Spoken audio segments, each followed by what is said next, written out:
तो सीधे आपको बस्ती लिए चलते हैं, जहां पर मुख्यमंत्री योगी आदित्यनाथ संबोधित कर रहे हैं। का राष्ट्रीय अध्यक्ष आज यहाँ पर आए हैं, उनका स्वागत करिए कि बस्ती के एक एक गांव में आपकी आवाज पहुंच जाए।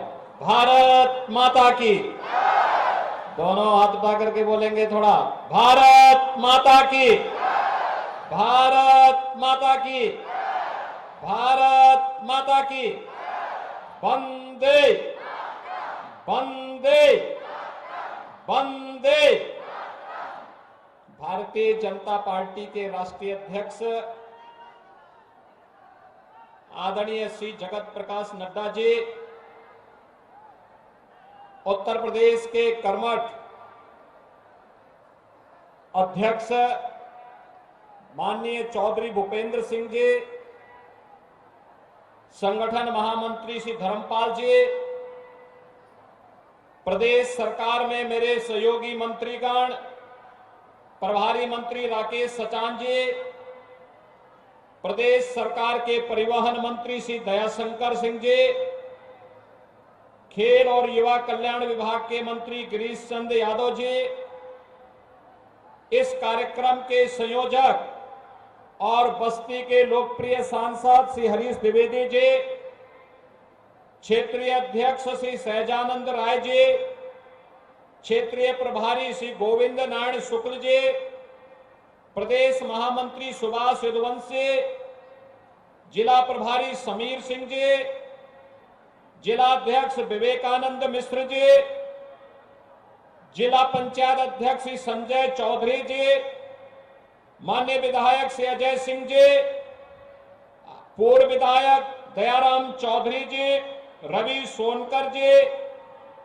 और यहां पर भारी संख्या में उपस्थित बस्ती के मेरे सभी युवा साथियों, मैं आप सबकी ओर से सबसे पहले 3 राज्यों के विधानसभा चुनाव में प्रचंड बहुमत के साथ आदरणीय प्रधानमंत्री जी के मार्गदर्शन और नेतृत्व में, जिनकी रणनीति और जिनकी अगुवाई में संगठन ने ये प्रचंड विजय प्राप्त की है, भारतीय जनता पार्टी के राष्ट्रीय अध्यक्ष माननीय श्री जेपी नड्डा जी के उत्तर प्रदेश आगमन के अवसर पर उनका बस्ती की इस धरती पर हृदय से स्वागत करता हूं, अभिनंदन करता हूं। भाइयों बहनों, हम सब जानते हैं कि पिछले 9.5 वर्ष के अंदर हम एक नए भारत का दर्शन कर रहे हैं। ये नया भारत जिसमें 142 करोड़ लोगों को गौरव के साथ आगे बढ़ने और बिना भेदभाव के विकास की प्रक्रिया के साथ जुड़ने का एक अवसर प्राप्त हुआ है। चेहरा देख करके नहीं, गांव, गरीब, किसान, नौजवान, दलित, वंचित, पिछड़ा, महिलाएं, युवा, इन सभी को शासन की योजनाओं में भागीदार बना करके उनके जीवन में परिवर्तन करने का जो कार्य पिछले 9.5 वर्ष के अंदर हुआ है, आज उसका परिणाम हम सबके सामने देखने को मिला है। और यह हम सब जानते हैं कि जब मोदी जी के हाथों में देश की सत्ता आई थी, तब ये देश दुनिया की 11वीं 12वीं अर्थव्यवस्था के रूप में जाना जाता था। और ये हमारा सौभाग्य है, एक यशस्वी नेतृत्व में आज भारत की अर्थव्यवस्था देश दुनिया की 5वीं बड़ी अर्थव्यवस्था के रूप में स्थापित हुआ है। जिस गति से भारत बढ़ रहा है, आने वाले 3-4 वर्ष महत्वपूर्ण होंगे। इसमें भारत की अर्थव्यवस्था को तीसरी बड़ी अर्थव्यवस्था के रूप में स्थापित करने के प्रधानमंत्री जी के संकल्पों के साथ हर भारतवासी को जुड़ना है। हर भारतवासी जुड़ेगा तो अर्थव्यवस्था की मजबूती होने का मतलब हर चेहरे पर खुशहाली आना, हर एक के जीवन में परिवर्तन आना। और इसी का परिणाम है बस्ती से हमारे राष्ट्रीय अध्यक्ष जी का विशेष संबंध है। यहां जो मेडिकल कॉलेज आप देख रहे हैं ना, ये मेडिकल कॉलेज तभी आपको प्राप्त हुआ था जब माननीय नड्डा जी केंद्रीय स्वास्थ्य और परिवार कल्याण विभाग के मंत्रालय के मंत्री थे।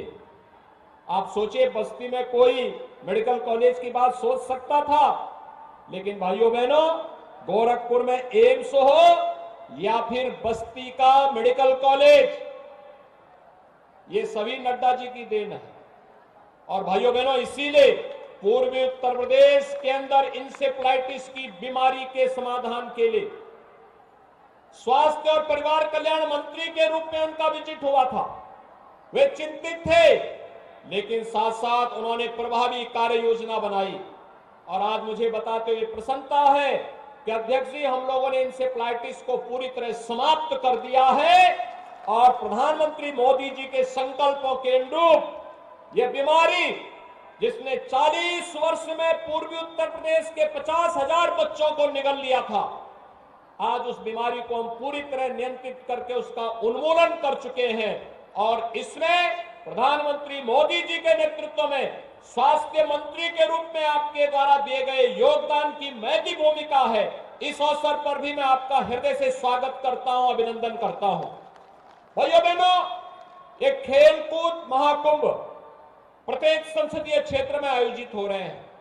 अभी हम लोगों ने वाराणसी में आदरणीय प्रधानमंत्री जी अपने संसदीय क्षेत्र के दौरे पे आए थे और ऐसे ही खेलकूद महाकुंभ के आयोजन के साथ जुड़े थे। अलग अलग प्रतियोगिताएं चल रही थी और प्रत्येक प्रतियोगियों में वहां पर प्रधानमंत्री जी उनको मिले थे। यह हमारे युवाओं को अपनी ताकत को दुनिया के सामने प्रस्तुत करने और अपनी सामर्थ्य का प्रदर्शन करने का एक अवसर प्रदान करता है। और जहां इसके लिए खेलो इंडिया खेलों के माध्यम से, फिट इंडिया मूवमेंट के माध्यम से, सांसद खेलकूद प्रतियोगिता के माध्यम से प्रधानमंत्री जी ने इसे प्रोत्साहित किया है, वहीं साथ ही साथ हर एक जनपद में एक एक सेंटर खेल के लिए बनाने की कार्रवाई भी आज भारत सरकार के स्तर पर प्रारंभ हुआ है। और भाइयों बहनों, उत्तर प्रदेश देश की आबादी की सबसे बड़ा प्रदेश होने के नाते उत्तर प्रदेश कैसे इसमें पिछड़ सकता है। उत्तर प्रदेश ने भी संकल्प लिया है, खेल और खिलाड़ियों के लिए हम लोग अपने कार्यक्रम को आगे बढ़ाएंगे। हर गांव में खेल का मैदान होगा, हर मैदान के साथ एक ओपन जिम भी होगा। हर गांव में युवक मंगल दल और महिला मंगल दल को हम लोग स्पोर्ट्स किट उपलब्ध करवाएंगे। और अब तक मुझे बताते हुए प्रसन्नता है कि हम लोगों ने प्रदेश में 65,000 युवक मंगल दल और महिला मंगल दल को स्पोर्ट्स किट उपलब्ध करवाने की कार्रवाई को आगे बढ़ाया है। हर जनपद में हम लोग स्टेडियम का निर्माण, हर विकास खंड स्तर पर एक मिनी स्टेडियम के निर्माण का कार्य भी युद्ध स्तर पर चल रहा है। और आज परिणाम है, देश के अंदर इस सामर्थ्य जहां आगे बढ़ी है, भाइयों बहनों, इस सामर्थ्य का परिणाम है ओलंपिक में भारत ने सबसे अधिक मेडल अब तक जीते हैं। और यही नहीं, एशियन गेम्स में भी आज जो प्रदर्शन भारत का है, पहली बार 100 का आंकड़ा पार कर रही है भारत। यह एक सुखद लक्षण है प्रधानमंत्री मोदी जी के विजन को जमीनी धरातल पर उतारने का परिणाम आज उसके हम सबके सामने आए हैं। इसके लिए अनेक प्रोत्साहन उत्तर प्रदेश सरकार ने अब तक 500 खिलाड़ियों को सरकारी नौकरी दी है, जिसमें डिप्टी एसपी का पद भी दिया गया है, नायब तहसीलदार का भी पद दिया गया है और साथ साथ पुलिस में भर्ती की अलग अलग श्रेणी में भी भर्ती की प्रक्रिया को उसको आगे बढ़ाया गया है। और भाइयों बहनों, मैं आज फिर आपको कह रहा हूं, 500 नए पद हमारे निकल रहे हैं खिलाड़ियों के लिए। खेल कोटे के अंतर्गत 2% आरक्षण की व्यवस्था हम लोगों ने कर दी है इसमें खिलाड़ियों के लिए, चाहे वह ओलंपिक हो, एशियन गेम्स हो, कॉमनवेल्थ हो, विश्व चैंपियनशिप हो, नेशनल गेम्स हो। जो खिलाड़ी मेडल प्राप्त करेगा उसको सरकार सरकारी नौकरी देने की व्यवस्था भी करेगी और आजीवन उसके भरण पोषण के लिए सपोर्ट भी करेगी। और इसी उद्देश्य से सांसद खेलकूद प्रतियोगिता के इस कार्यक्रम में एक बार फिर से हम लोग यहां पर आए हैं। आप सबकी उपस्थिति हम सबको प्रोत्साहित करती है, आगे बढ़ने के लिए एक नया ताकत देती है। और इसी ताकत के साथ आज हम सब बस्ती जनपद में एक बार फिर से यहां पर आए हैं। मुझे बताते हुए प्रसन्नता है, बस्ती आज तेजी के साथ आगे बढ़ रही है। मुंडेरवा हम लोग आ रहे थे, मुंडेरवा चीनी मिल को देख रहे थे, कितने अच्छे ढंग से चीनी मिल चल रही है। किसान खुशहाल हो, नौजवान को रोजगार प्राप्त हो, महिलाओं की सुरक्षा की पुख्ता व्यवस्था हो और खिलाड़ियों के प्रोत्साहन के लिए इसी प्रकार के आयोजन हो, तो देश को दुनिया की सबसे बड़ी ताकत बनने के प्रधानमंत्री मोदी जी के विजन को कोई ताकत रोक नहीं सकती है। और इसी संकल्प के साथ आज हम सब बस्ती में आगमन हुए हैं। मैं यहाँ के सांसद श्री हरीश द्विवेदी जी को, यहाँ के विधायक श्री अजय सिंह जी को, जिला पंचायत अध्यक्ष श्री संजय चौधरी जी को और पूरी टीम को जो इस खेल महाकुंभ के साथ जुड़े हुए हैं, उनको, जिला प्रशासन को हृदय से धन्यवाद देता हूं और विश्वास व्यक्त करता हूं। जिन खिलाड़ियों ने पदक जीते हैं उनको बधाई, और जिन्होंने प्रयास किया है और अच्छा प्रयास करेंगे तो अगले बार के सांसद खेलकूद प्रतियोगिता के साथ साथ अब प्रदेश में भी अलग अलग खेल के लीग प्रतियोगिताएं प्रारंभ हो रही हैं। ग्रामीण खेलकूद प्रतियोगिता, ग्रामीण लीग प्रतियोगिता खेलकूद के ये प्रदेश के अंदर प्रारंभ हुए हैं। इनमें आपको भागीदार बनने का अवसर प्राप्त होगा। आप सबके प्रति मेरी शुभकामनाएं। धन्यवाद। जय हिंद। बहुत बहुत आभार पूज्य मुख्यमंत्री जी। अभी पूज्य मुख्यमंत्री जी कह रहे थे कि माननीय मंत्री जी ने, माननीय राष्ट्रीय अध्यक्ष जी ने एम्स दिया, मेडिकल कॉलेज दिया, और वो जब 6 मेडिकल कॉलेजों की, जब माननीय स्वास्थ्य मंत्री जी उस समय थे, 6 मेडिकल कॉलेजों की जब आपने घोषणा किया था, तो बस्ती को आप इतना मानते हैं कि उस 6 में से 1 मेडिकल कॉलेज बस्ती में आपने दिया था। और मैं आपको बताते हुए मुझे प्रसन्नता हो रही है कि आज एमबीबीएस में एडमिशन करने वाला हमारा विद्यार्थी सबसे प्राथमिकता पर बस्ती मेडिकल कॉलेज को रखता है। इतनी अच्छी व्यवस्था यहां पर हो रही है। हम लोगों के बीच में आज पुनः माननीय राष्ट्रीय अध्यक्ष जी आए हैं। निश्चित तौर से आपकी प्रेरणा से इन खिलाड़ियों का उत्साहवर्धन होगा। माननीय राष्ट्रीय अध्यक्ष जी के नेतृत्व में आज दुनिया का सबसे बड़ा राजनीतिक संगठन, हम लोग उसके कार्यकर्ता हैं। मैं विनम्रता पूर्वक निवेदन करूंगा अपने भारतीय जनता पार्टी के राष्ट्रीय अध्यक्ष जी से कि यहाँ पर उपस्थित खिलाड़ियों को अपना आशीष प्रदान करें, अपना मार्गदर्शन दें। आपके लिए यही कहूंगा सर कि रोशनी की तलाश थी हमको, जिंदगी की तलाश थी हमको, आप आ गए सर तो ऐसा लगा आप ही की तलाश थी हमको। माननीय राष्ट्रीय अध्यक्ष जी, बोलिए भारत माता की, भारत माता की, भारत माता की। आज के इस खेल महाकुंभ के समापन कार्यक्रम में मंच पर उपस्थित उत्तर प्रदेश के यशस्वी मुख्यमंत्री आदरणीय श्री योगी आदित्यनाथ जी, हमारे पार्टी के बहुत ही जुझारू और कर्मशील अध्यक्ष श्री भूपेंद्र सिंह चौधरी जी, आप सबके और हम सबके बहुत ही लोकप्रिय सांसद और इस महाकुंभ के आयोजक सम्माननीय मेरे छोटे भाई हरीश द्विवेदी जी,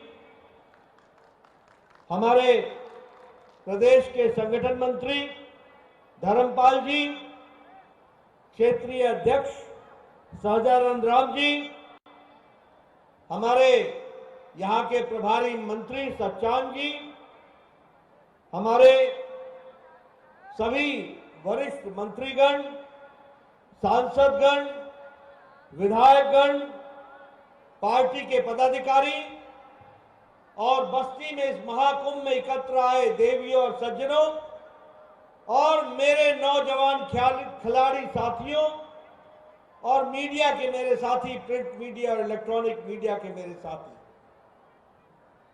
मेरा ये सौभाग्य है कि मुझे इस खेल महाकुंभ के समापन कार्यक्रम में योगी आदित्यनाथ जी के साथ इस कार्यक्रम में शामिल होने का सौभाग्य प्राप्त हुआ है। अभी अभी योगी जी कह रहे थे कि 9.5 साल में नए भारत का दर्शन हो रहा है और उस नए भारत का प्रतिबिंब मुझे यहां नौजवानों में दिख रहा है, वह मैं स्पष्ट रूप से कहना चाहता हूं। मित्रों, ये खेल महाकुंभ जिसकी शुरुआत 3 साल पहले हरीश द्विवेदी जी ने की, आदरणीय प्रधानमंत्री मोदी जी के दिए गए सलाह पर स्थान स्थान पर खेल महाकुंभ हो रहा है और मुझे जानकर खुशी है कि 1 लाख विद्यार्थियों के और 50,000 खिलाड़ियों के क्रम से प्रारंभ करते हुए आज 3.5 लाख खिलाड़ी और लगभग 4.5 लाख विद्यार्थी इस महाकुंभ में शामिल हुए हैं। उनका बहुत बहुत अभिनंदन, बहुत बहुत स्वागत। मित्रों, देश को चलाने के लिए नेतृत्व और नीति और नियत और कार्यक्रम ये बहुत महत्वपूर्ण होते हैं। आज हम खेल की बात कर रहे हैं। मैं यहां के नौजवानों से पूछना चाहता हूं, क्या कारण था कि 70 साल में एशियन गेम्स में कभी भी पहले इतने मेडल नहीं आए जो मेडल पिछले एशियन गेम्स में 100 से ज्यादा मेडल आए? इस बात को हमको समझना चाहिए। क्या कारण था कि टोक्यो के ओलंपिक्स के पहले भारत कभी भी ओलंपिक्स में इतनी बड़ी संख्या में मेडल नहीं ले सका? वह लेने का सौभाग्य भारत को, आजाद भारत को मिला तो वो टोक्यो ओलंपिक्स में मिला और मोदी जी के नेतृत्व में मिला। इसका कारण है